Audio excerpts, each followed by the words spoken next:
Kapten Gert Toobal, hetk tagasi lõppes siin mäng, kus koondise poisid omavahel vastamisi läksid. Mida sellisest mängust õpime?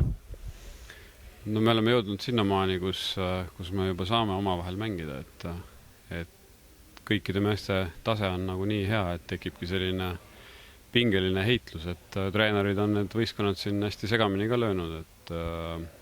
ja sellest tingitult siis kõikidele või mõlemale meeskonnale oli pandud omad ülesanded, millest siis osasid teadis ka vastasmeeskond, et eks ta selline sihuke jälgimise ja kuulamise ülesandeid hästi palju, et vastasmeeskond kuulas ja jälgis natuke paremini, aga muidu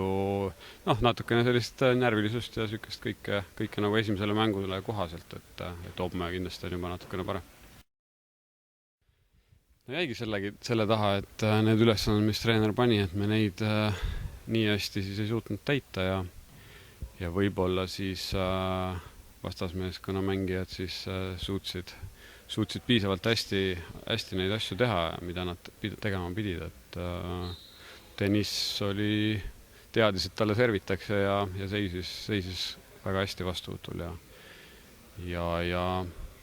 eks oli igast selliseid pisi asju, ega see koostöö ka veel nagu nii hästi ei klapi, et siin on ikkagi natukene teine on see trenni õhkkond ja siis selline, kus kohtunikud on pukis ja sihuke vile käib, et see on natuke teistmoodi, et aga eks ta sihuke traditsiooniline krobeline algus, et vastasmeeskond mängis paremini kui meie, et see oli nagu selge ja homme on uus päev, ma ei teagi, kas on samad meeskonnad, et hea meelega tahaks revanssi.